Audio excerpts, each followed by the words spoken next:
Welcome, low ego action heroes. This is Debbie Levitt from deltacx.com. We're a full service CX and UX consultancy. Check out our new site at customercentricity.com. And I apologize, I'm on my backup internet, so I think I might look a little slow or jagged, but hopefully the sound is okay. This is definitely more of a sound show than a video show. And this is Office Hours Ask Me Anything, which I do every Tuesday at 6:30 p.m. Italy time. But once a month, I do this earlier version, which is early for me, to help catch people in other time zones who might want their questions answered live. We've got some community members in Australia and Singapore and India and here in Europe. So for anybody who is awake and would like a question answered, they are first come, first serve, and they are free. You can post it in the chat, or you can send it anonymously. You'll see a link on deltacx.com/links. I also want to apologize for anybody who is looking at the video. I've had a swollen lip for a few weeks.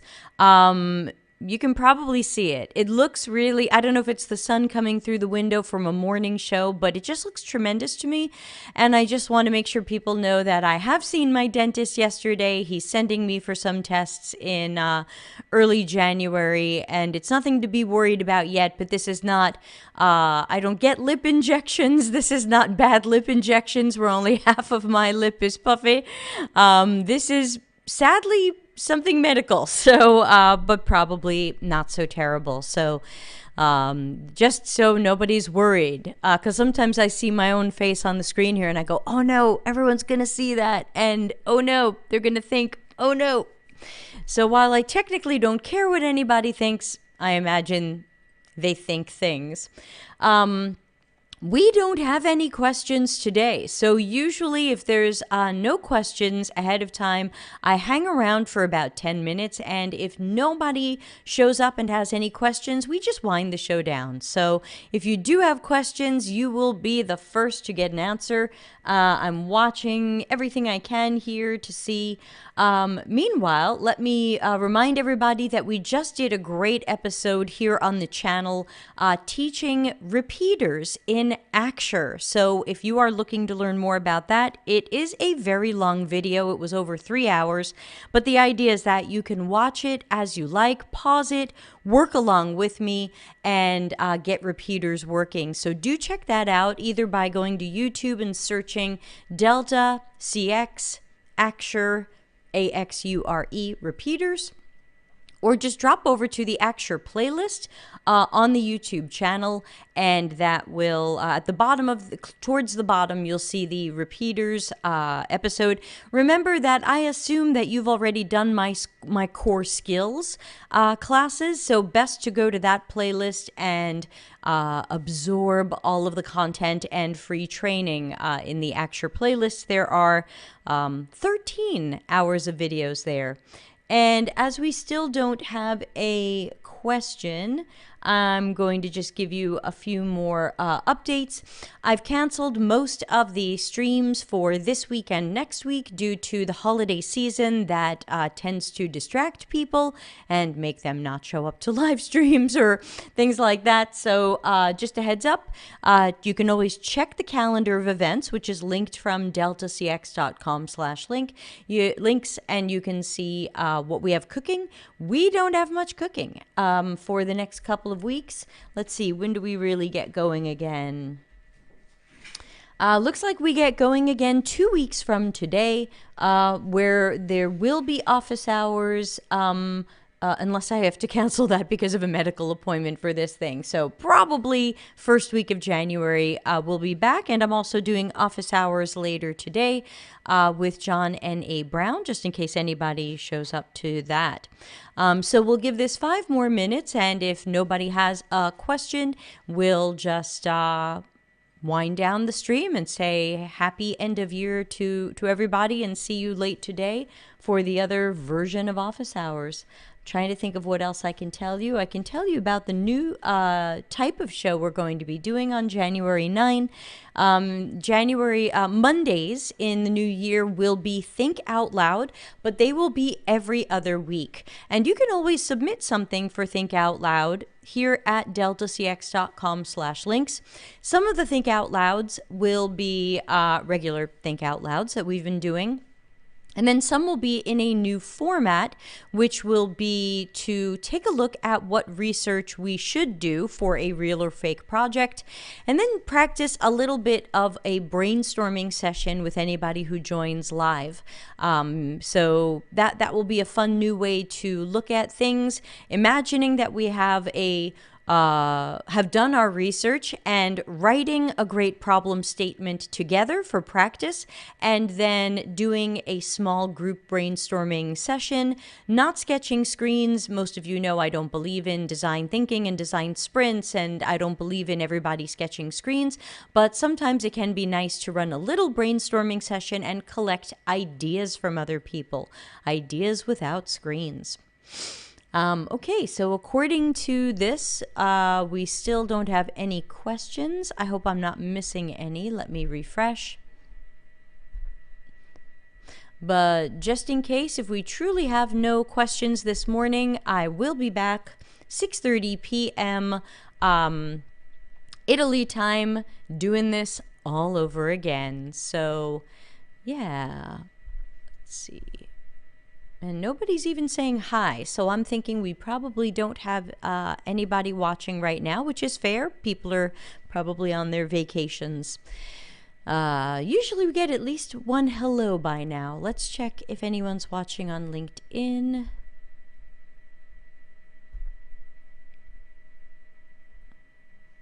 Oh, LinkedIn says 11 people are watching. Y'all are very quiet. This is your chance to ask me a question. I've got no other questions cooking. So if there's something you want me to answer or speak about, you've got 3 minutes to give it to me. Otherwise, I will wind down this stream for not being a thing. Hi, LinkedIners, you're live. Okay, great. So let's get Nancy's question up on the screen and in the record for today, and we'll drop that in. So Nancy asks, why do you not believe in design thinking? I think the first response to that would be, what is design thinking? Oh, hi, Javier. I'm listening as if it's a podcast. Yeah, it's kind of not. This is live questions, and if I don't get questions, I'm killing time. So sorry, this one ends up a little bit boring. What does design leadership look like to you? Okay, we have some great questions. Great. Okay, so let's talk about Nancy's question, and then we'll look at Darren's question. Thanks, everybody. Okay, so back to why do I not believe in design thinking? And I was saying that the first of many problems with design thinking is its definition.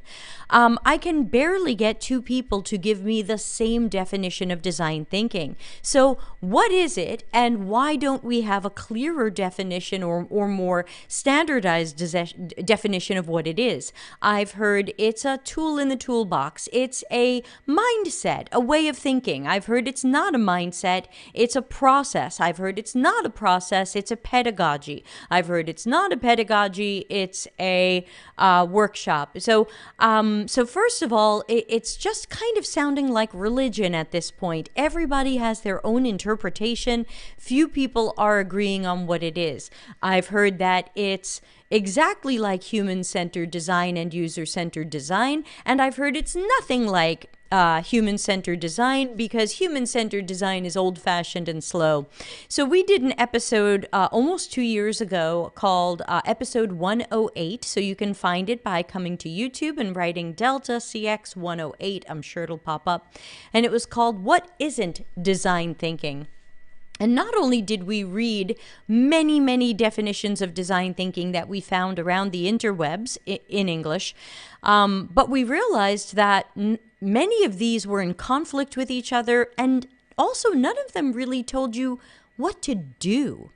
So ultimately, there's a lot more to the thing that we call design, human-centered design, user-centered design, than thinking. And we have to go back and see, where did design thinking come from? Well, originally it was a term that someone started using to talk about the approach that professional CX and UX architects and designers took that seemed to be a different way of thinking than other things people were doing. So for example, they had systems thinking, and someone said, we'll call this design thinking because it seems to be a different way of thinking. That made the term old. When you Google it, you find it's decades old. But the way we think of design thinking now is mostly from the agency IDEO. And I've got an article on this on Medium that you can easily find by Googling. You can just Google Medium, Debbie Levitt, written over here, Debbie Levitt, was design thinking designed to not work? That is my hypothesis.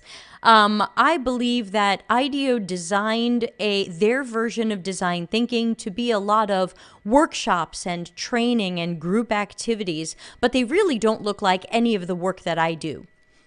They just don't. So this is the medium-sized version because I have hours of this here on the channel. You can come to YouTube and write Delta CX Design Thinking. You'll get hours of videos since I speak about and against this quite often. But ultimately, design thinking is not really what any of us are doing. It's cheapening what we're doing. It's making people misunderstand what we do even more. And remember, if everybody's a design thinker, or it's really easy to be a design thinker because you took a one-day course and got a certificate, why do they need to hire me? Why hire Javier? Why hire Nancy? Why do they need any of us if everybody's a design thinker and design thinking is 5 easy steps? It's going to completely eliminate and dilute our profession, and I don't want that. Maybe you do. I don't. So that would be my answer there. That is the short version, but I hope that gives you a good preview. I don't need to do design thinking to have critical thinking. I don't need to do design thinking to do good human-centered and user-centered design. All right. Darren asks, what does design leadership look like to me? Well, first, it would be somebody who is not bringing in design thinking. It would be somebody who is standing up for the right processes being done. I speak to a lot of leaders behind the scenes who tell me, oh, I'm tired of fighting. They want to bring in design thinking and design sprints, and they want to democratize, and they want everybody to do UX, and I'm tired of fighting, so I'm just saying yes. That to me is not a design leader. They may have the title, but that's not a leader. They're certainly not leading. Sounds like they're following, and it sounds like they're following orders. So first of all, to me, a good design leader, let's throw that word in there, because certainly there are design leaders, but what's a good design leader? A good design leader is going to be standing up and fighting for the profession at every possible opportunity. You know, there are so many job descriptions where we tell you need to evangelize. Well, what about our leaders? Our leaders too often are rolling over and saying yes to things they should not be saying yes to. So it's about a lot more than evangelization, because nobody wants evangelization, but it's about making sure that people in the organization understand the value of UX. And if they still don't understand it after years, you have to get to the root causes of why. Why do you keep evangelizing? Why do you keep talking about UX and people still don't get it? Something has to change, because very often I see companies have in their job descriptions for years, you'll be evangelizing the value of UX. And I go, really? People still don't get it yet? You haven't fixed that? So somebody needs to get more at the root causes of why we have not fixed that. And I'm looking at the leaders. It's not the junior's job to fix this. So to me, design leadership, first and foremost, is standing up for the quality of design. And they're not saying yes to speed over quality. They're not saying yes to what the business wants to force or trick people into doing over what the users needs. Good design leadership fights for these things. But if I were to go by LinkedIn and the things that I see design leaders or self-proclaimed design leaders posting, I would assume that design leadership is just a lot of garbage. I would assume it's a lot of people who failed up and like to say things like fake it until you make it, and design is just a mindset, and everybody's a designer, and stop taking time on your designs. Who really cares? Just make the business happy and go fast. You can do these things, but I don't see them as design leadership. I see them as resignation. There's nothing leadershipy about saying, hey, the work that I and my entire department do are not that important. They're not that important. We can rush it. We can skimp on it. We can allow people who don't know what they're doing to try their hand at it. We don't have to oversee their work. They can just guess at it and we'll let that go. There's nothing leadershipy about that. So I think there's design leadership and there's good design leadership. And I think the reason why some of this is confusing right now is because, to me, the poor leaders or the pseudo leaders, especially in social media, are saying things that newbies and juniors think sound great. So they might post something like, design is for everybody. Everyone can do design. Everybody's a designer. And a junior who really wants to break into their first job in UX says, yes, press like. Everybody's a designer. I can be a designer too. Press like. And then you get 1,000 likes on this thing. But imagine you're the chief product officer at a company.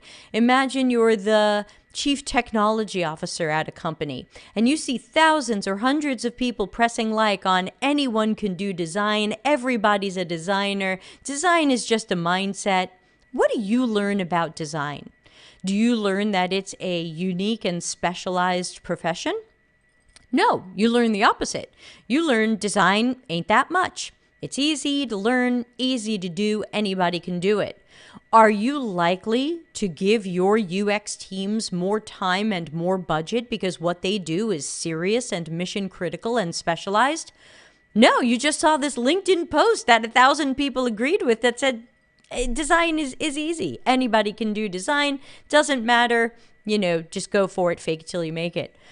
So you have to remember all these social posts that we click like on, thinking that we're somehow making our world better. We're not using critical thinking to think about the outcomes of some of those posts, which is you might be teaching companies they really don't even need you at all.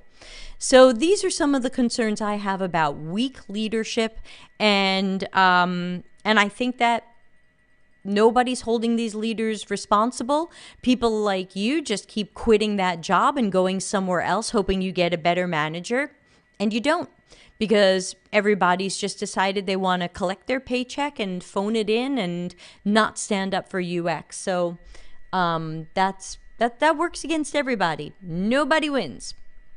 I'm very surprised that we put up with this. Okay, so Javier says, let's put this on the list. And this is Office Hours Ask Me Anything. You are welcome to agree, disagree, ask follow-up questions.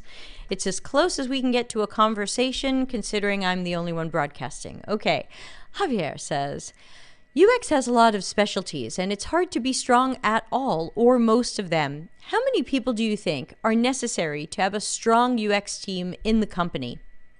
Super question.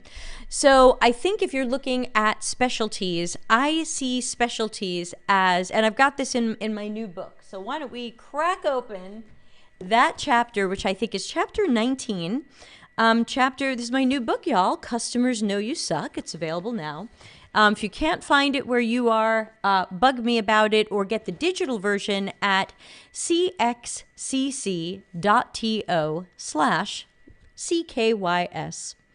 Okay, so chapter 18 talks about what I see as the core specialties in UX. Thanks, Darren. Thanks for asking. All right, so let's see. Designing, okay, page 256 in my copy that Amazon kicked around. We've got an anonymous question coming in. Let me get to that shortly. Okay, I'm on page 259 in the print book. If you are in a digital book, search for individual contributors. So it's a subchapter starting with individual contributors ICs. And I've broken UX down, and I'm calling, I tend to shift my language towards CX, so I'm calling the jobs CX researchers, who would be specializing in qual and quant research. You might sub-specialize that into quant researchers and qual researchers, or you might combine that. I have CX architects who are doing our information architecture, interaction design, and prototyping. I have CX service designers, who in many ways are part researcher, part strategist, and I think that is its own job. Sometimes they're doing interaction design too, and again, sometimes they're partnering with these people and they're not doing the everything. I have CX visual designers. I still believe that visual design, branding, logos, colors, typography, design systems are a separate specialty and therefore a separate job. I have CX content designers, so that's all of your content strategy and your writing and editing. I believe that is a specialized job. Not everybody is a great CX writer. I think of myself as a good writer, but not a great CX writer because I'm not always good at brevity. And then I have two new jobs that I added to this book that weren't in my last book. I have, one new job. The last one was in there. CX data analysts. Now, in some ways, this could be a quant researcher, but in some ways, this is more of a data modeler. Someone who might be using models and other data techniques to try to give us a bigger picture about our target audiences. So I think that's still an up-and-coming one. And then my new one is what I'm calling internal CX consultants. So again, can your team function without the data analyst? Yeah, someone will do the quant research, and we'll grow into that later. Can we do this without an internal CX consultant? Yeah, you'll grow into that. And the internal CX consultant is kind of like an agile coach or something like that, a product coach. We have coaches in these other areas now, sometimes at larger companies. Why don't we have a CX coach? So that's one of my new jobs that I'm recommending. But I would say, at the very least, you would need a specialized researcher, a specialized architect doing the information architecture and interaction design and prototyping. If you don't have a service designer, then hopefully your researcher and architect can get together and be a pseudo service designer in training together. But I'd love to see service designer as a separate job. Something's beeping. I better check what that is. Hold on. Something in my house is beeping.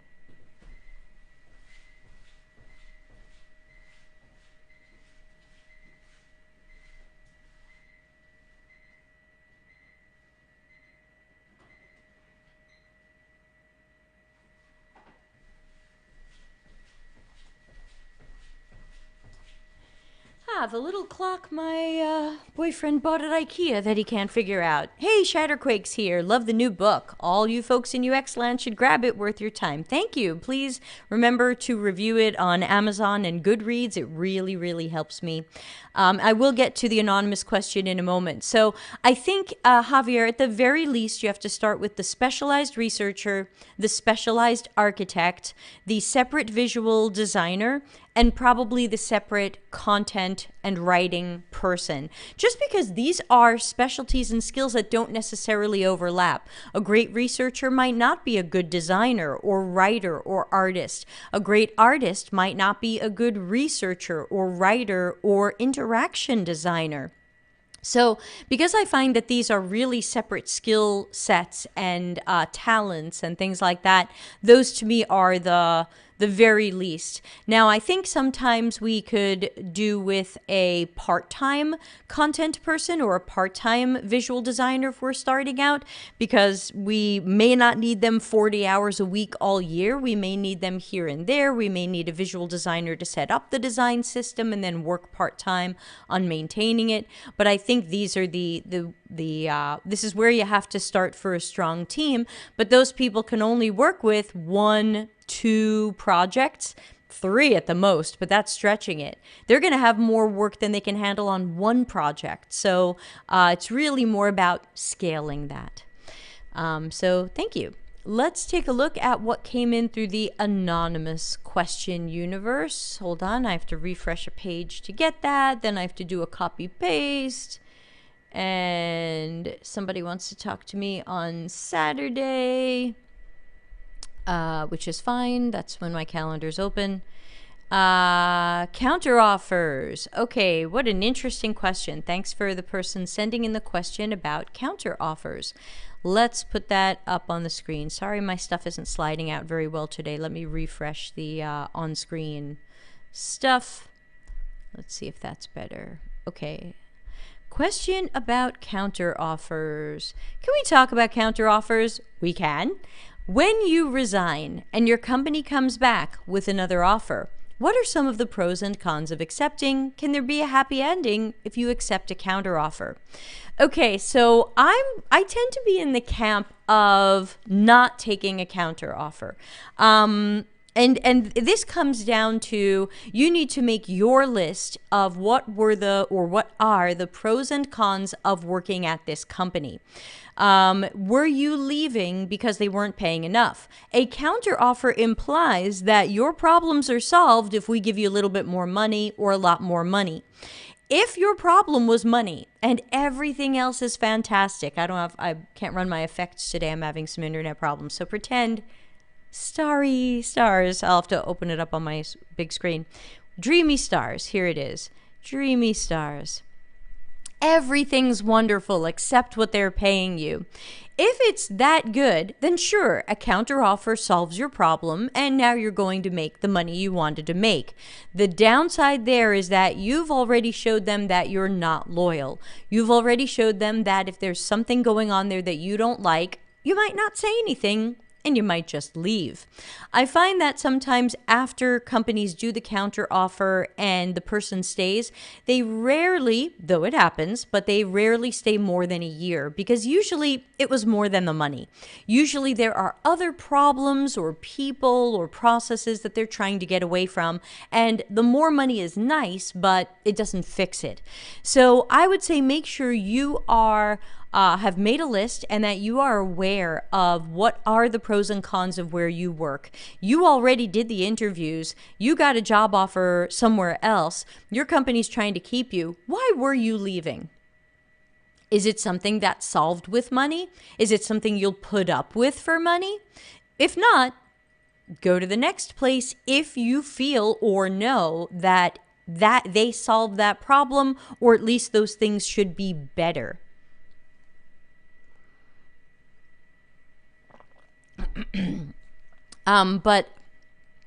Again, I think you have to, the pros and cons of accepting are up to you. You have to go back to the other company and say, oops, they offered me more money. I'm not going to come join you. You've probably burned a bridge with that other company. But don't forget, the bridge is slightly on fire where you are now. Excuse me. The bridge is slightly on fire because now they know that you are leaving. And technically, if you resigned, you said yes to the other job offer. That means they said no to other candidates. They started turning people down and they shut down the recruiting machine for you. So I would say if you want to take the counter offer, you can. Assume you've burned a bridge with the other company and you will never work there. I probably wouldn't even bother applying because many people have long memories. And when that application comes in, we're all looking at each other going, isn't that the person who, yeah, we're not doing that. So again, this is something you can do and it's up to you. But I would assume that if you say no to the new job that you've said yes to, that's a bridge burned. And if you leave the current job, it is what it is. And again, if they're only offering money and your problems are more than money, then either they don't understand your problems or you haven't told them about your problems. But this is another reason why I tell people when you have problems, be talking to your manager, be talking to HR, because maybe there is a chance to save this relationship and maybe the problem would be mostly money and you can battle for that when it's time to get raises and reviews. But chances are you're leaving this job for other reasons. And I would say do the next generation of people a favor and tell the company why you're leaving. Don't say, if you just say, well, I got a better offer somewhere else, which is a common reason people give when they're leaving a job, then they think, oh, all we have to do is offer you more money, and that's it. You just, that was it, right? You took that because it was a better offer, and we could beat that here. That's because you weren't being honest. So this sets up a whole chain of crazy crap. So I would say it's really important to be more honest, especially if you're resigning. And not everybody's going to be as blunt as I will be. You don't have to be me. But I think it is important to be able to tell your soon-to-be ex-manager or the HR team, even if you think they don't care and they won't listen, I always tell them anyway. Sometimes I give them written documents. I say, here's what's going on in this company, and this is why I'm leaving. Sure, I got a better offer somewhere else, and I'd like to make more money, but I wouldn't stay here if you offered me more money because this toxic person, this terrible process, I was hired to do this and you don't let me do this. I think it's important to say these things to these companies because remember, if you're not the problem, then the problem doesn't stop when you leave. If the problem really is culture and process or bad managers, you can go. But then someone else inherits that. And that's why I do try to tell HR about these things because I say, hey, look, I can get myself out of here. I can save myself. But you have other people who work here and you're going to try to replace me. If you bring someone else into this environment, there's a really good chance that once they no longer feel desperate, they're not going to stay. And they're going to leave not because they're fickle and disloyal. They're going to leave because it sucks to work here. I don't like working here. And some people go, oh gosh, I can't say anything like that. That's fine. That's personality. That's culture. You don't have to be me. You don't have to say these things. But I do think you should find a way to at least let HR know this is not a good place for a UX professional to work. If you try to replace me with another UX professional, you will probably have trouble keeping that person because this is not a good place to work. And either you have to fix it or you have to hire a different sort of person. Maybe you need to hire a submissive order taker who doesn't mind being bossed around, who doesn't mind being told what to do. Most UX professionals want to be problem finders and problem solvers and not told what to do. Maybe you need to specifically look for the handful that do want to be told what to do so that you don't run into a problem where you've hired a critical thinker, a person who challenges things, a person trying to make things better. You know, maybe you just want a yes person. I have quit places and I have said, you don't want UX. You just don't. Please don't replace me. And they didn't. So to the person who sent that, good luck. I hope that helped. I hope it gave you some things to think about. And yeah, let me know if you have any follow-up questions. I will continue watching the chat and watching, I don't think I have anything in the chat. Watching the chat and the anonymous questions. Am I missing anything? Let's see. My technology is a little unreliable today, so I better check a little bit more. Okay, so this is Office Hours Ask Me Anything. I also do this every Tuesday at 6:30 p.m. Italy time. So this is a special early one that I do to catch some of the community in who is east of me or right near me. Steph, good morning. Good morning to you. Darren asks how I prefer to read books. I am going to give you the answer you are not expecting. I hate reading books. Dirty little secret about me, or at least not a secret. I do talk about it. I love writing and I hate reading. It's the saddest thing. I was like that even as a kid. Those of you who have kids who are like, my child loves reading, I hope they will always love reading. I was the kid who hated reading. and I still hate reading. Now, I'm good at reading. It's not that I'm bad at it. I don't have the patience for it. And I always feel like my time is better spent doing something else. You know, if the question is read it. Oh, hi, Kristen. If the question is have a coaching call with you and help you or go read a book, I'm going to pick helping you every time. I don't like reading. That being said, I do put some Kindle books on my phone for when I am traveling, which also meant that in the last 3 years, I read pretty much no books because I wasn't on planes. Now that I'm going to be on planes again, I'll tell you what I've downloaded so that I can answer your question more fully. Okay, so of course, I have downloaded... let's see, some of these are really old. These are not things I'm reading. Let's remove them. Wait, how do you remove them? I can't remove them? I can't select a bunch and remove them? That's so weird. How do I have to remove one at a time? Okay. That's weird. Oh, God. Oh, geez. Dark patterns. Okay, so I'm not going to show you my Kindle because there's weird stuff in here I didn't put in here, and it's giving me weird error messages. Hi, Kristen. Okay, so I downloaded, of course, my own book, so that way if people ask me for things, I can easily search it. I downloaded Extra Bold. I hear a lot of good things about it. I would like to read it. I downloaded the Information Architecture Polar Bear book because I'm rereading it and it's a slow read. So that's on there. I did buy and download the new book, which I was very sad to see how they did the photos in the Kindle version. Very sad.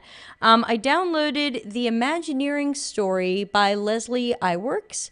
I believe it's about Walt Disney Imagineering, but I'm hoping it will also cover a little bit about her. Was it her dad or her grandpa? That was a separate book. But yeah, I love Walt Disney Imagineering, so I hope to read Leslie's book.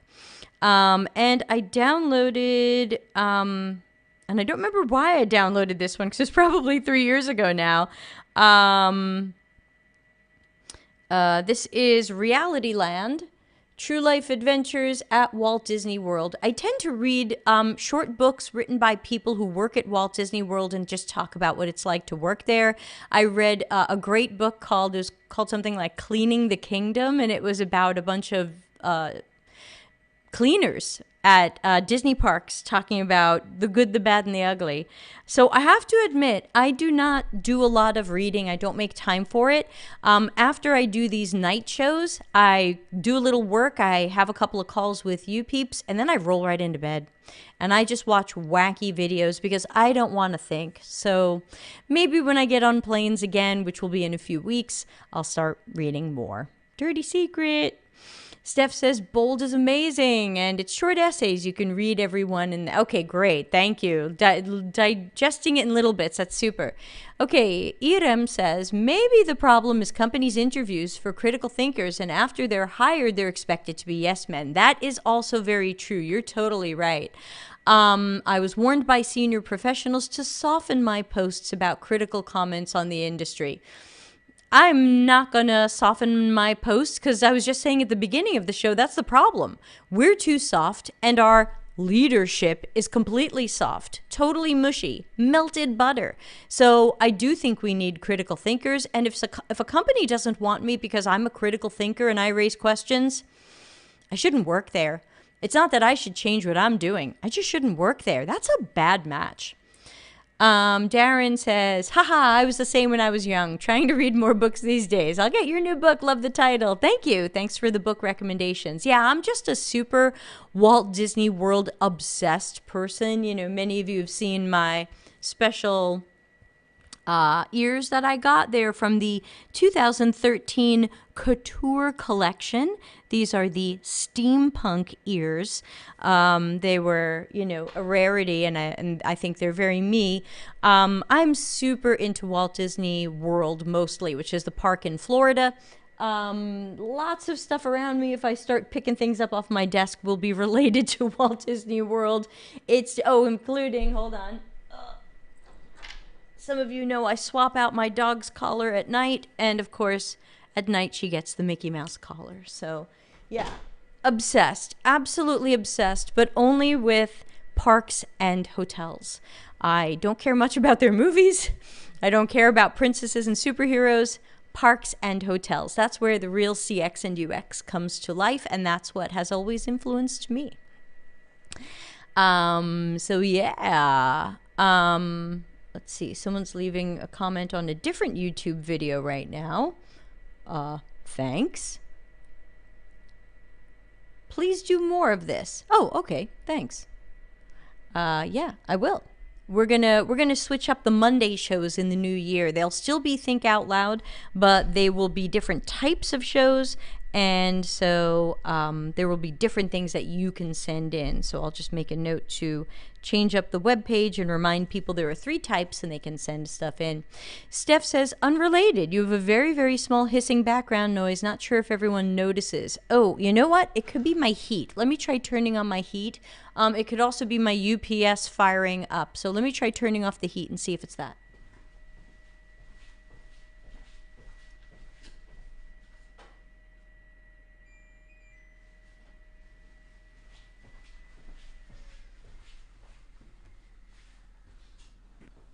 Okay, tell me if it's that. The heat should now be off, Steph, and if it's not that, we will keep troubleshooting and find what it is.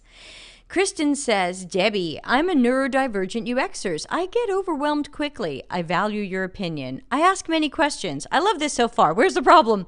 I'd like to know your stance on having autistic people in the field. I don't want to give up. I value any advice. I love Disney and your various hats and ears. Yeah, I've got another one over here. I don't have a big ears collection, but I have a couple I keep at my desk.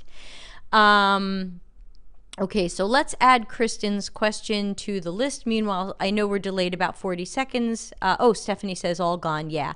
Yeah, sorry about that. That is our mini split, which is our heater and air conditioner, which means for most of the year I do have that on in the background. But also I did take off some of the compressors and stuff I had on this mic. I'll have to go back and fix that and see if we can eliminate that sound with good sound engineering. Okay, so let's talk about Kristen. Let's put Kristen's question back up on the screen. And let's talk about autism and neurodivergence in UX. Okay, so first let me say I absolutely believe that people who are neurodivergent, autistic, ADHD, and other things we sometimes hear about mentioned at the same time, and sometimes in combination, absolutely can and should work in UX. To me, the main advice that I give to those people when they reveal that aspect of themselves to me is just to make sure that you are having good self-awareness about areas you're comfortable with and areas you're not comfortable with. So just to give an example, I had someone call me up for coaching and they said, I really want to be a UX researcher. I love the idea of UX research and I let's talk about it. I said, great. So, you know, in UX research, you're going to do a lot of studies where you are observing people, talking to them, asking them questions. You know, have you worked on that? Have you studied that? And they said, oh no, I don't want to do that at all. And I was, you know, kind of like, what? They said, yeah, I suffer from very bad anxiety. I am not comfortable talking to strangers. I avoid it as much as possible. And I said, okay, UX research is a job where you do a lot of talking to strangers. I wonder if this is really right for you. And I said, what do you like? And they said, oh, I love to Google things. I like to research things. I like to work with numbers. I said, well, then you should probably specialize in quant research. Quant research is less likely, if not unlikely, to have sessions with people where you're calling them or talking to them or asking them questions. That should happen much less often. Kristen says, I'm also a psychotherapist. I've done exhaustive research. Oh, I've got something I want to talk to you about in a moment. Not that I need therapy, but just a thought. So I think it's about self-awareness and it's about working with someone like me or a coach or a mentor or somebody who can say, okay, you're strong here. you're either not strong here, or it's just an area, it's just something you don't even want to do. You don't even want to think about it. It's something that makes you uncomfortable. Then we just have to find a job that matches that. Not everybody who loves UX research is going to end up an interviewer. There are some people who are amazing with the rest of it, the planning, the organization, the analysis, the synthesis. Uh-oh, someone's put up Mad Debbie face. What happened? To me, remember, my management style is play to my audience. So if I have someone on my team with a diagnosis or condition or personal preference that says, I'm not sure I want to talk to people, but I can do all these other things, then I go, great, let's find a way to make that work. Maybe you're not the interviewer. Maybe you're the everything else. I'm going to make that work, but that's me.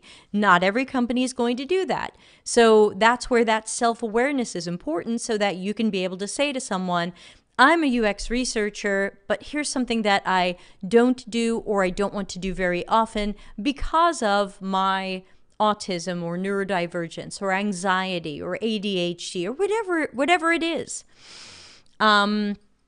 Kristen says, I'm a researcher as well, but it's different, and ageism is a thing. Yeah, ageism is absolutely a thing. Hello from age 50, everybody. I turned 50 this year, and I haven't stopped talking about it. Next year, 51. Maybe I'll still be talking about it. But yeah, ageism, absolutely. And there isn't a lot of ways around it. I've decided to not color the front of my hair. I do color the back of my hair because I don't want my whole head to be silver.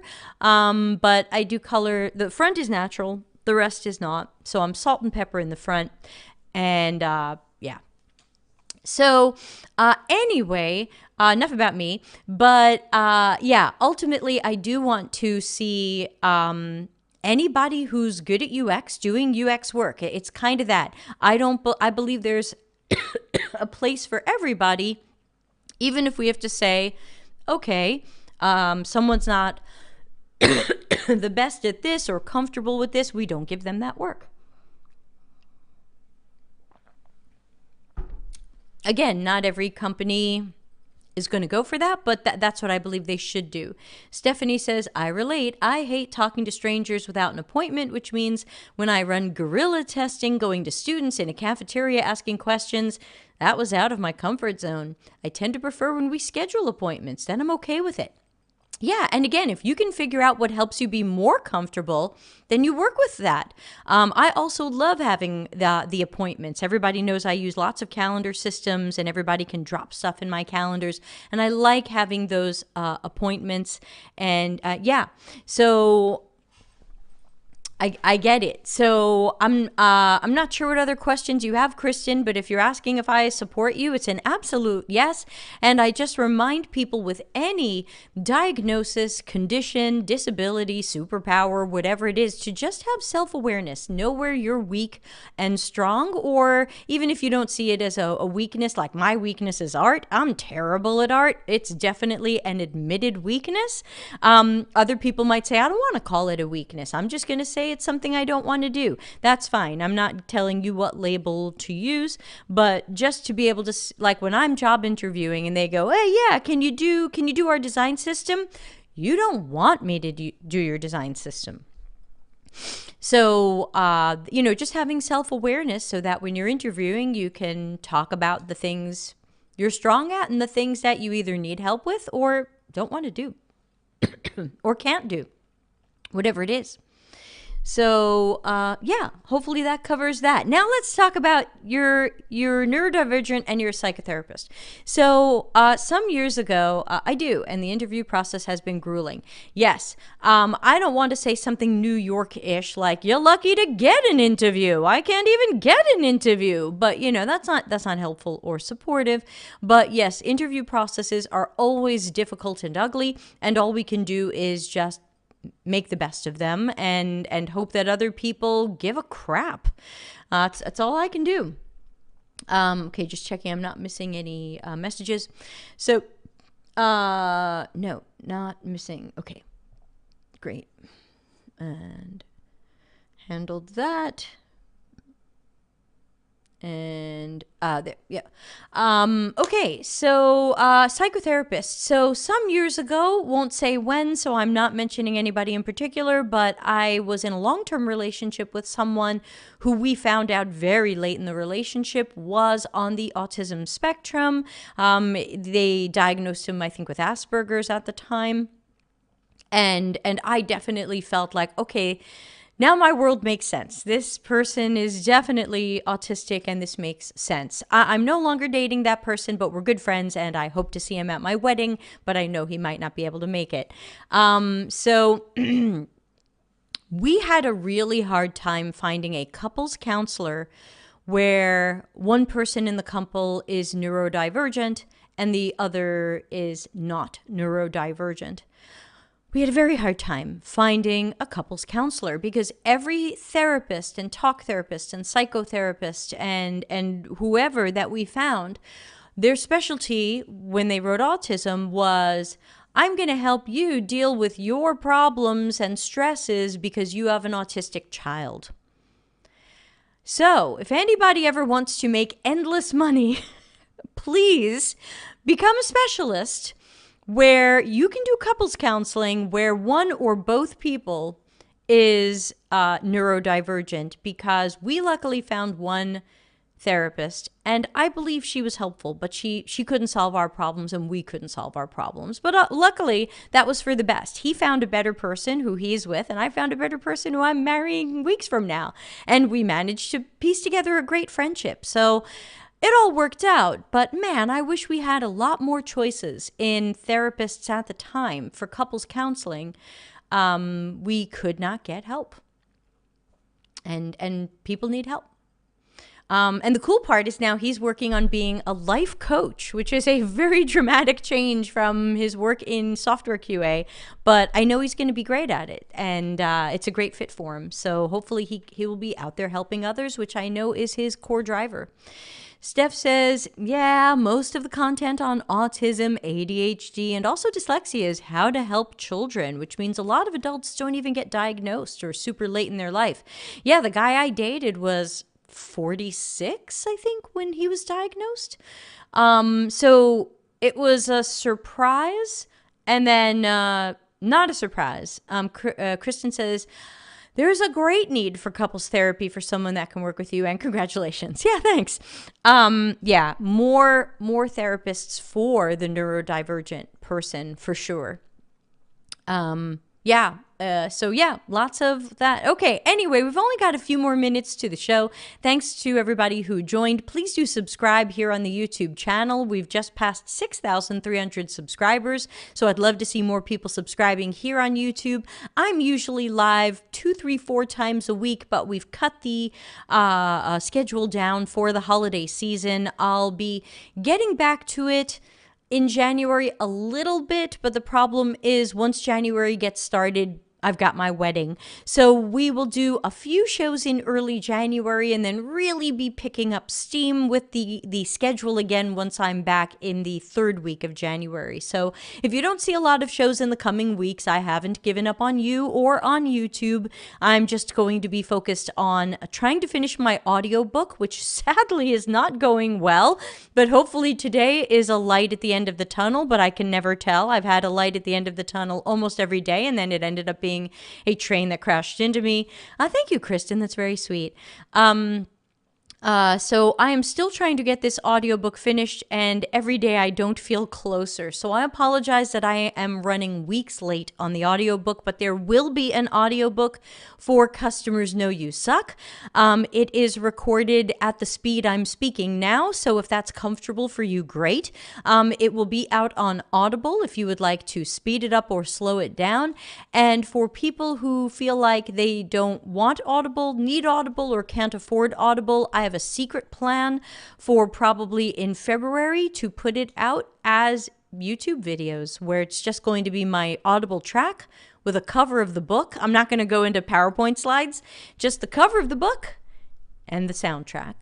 And that would be available, for free on YouTube just with ads. So my goal is I hope people will buy the book, but probably in February I'll be finding more ways to make the book available for free. It's also on my website for digital versions. So the deltacx.media, new website.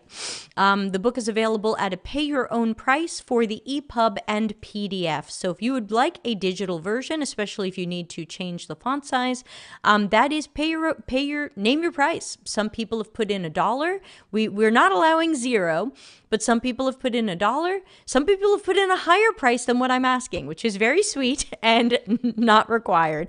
Oh, speaking of sweet and not required, I forgot to thank the people who are donating to the channel on YouTube by having clicked the join button, and they are one of our low ego action heroes, giving $3 to $10 per month, which keeps me in streaming software and chocolate chips. So optional, but always grateful.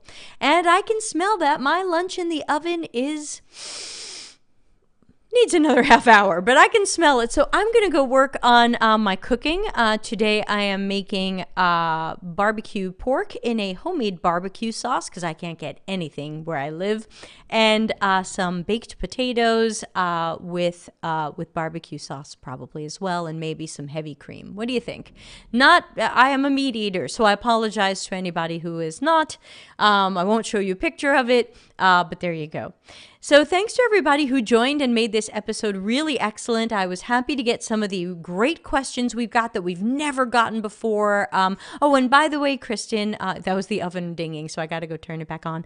But we also have a show where we interviewed someone who is autistic about being autistic in UX, so you can always go to YouTube and just type in Delta CX autism, and at least that video should come up and you can hear his perspectives.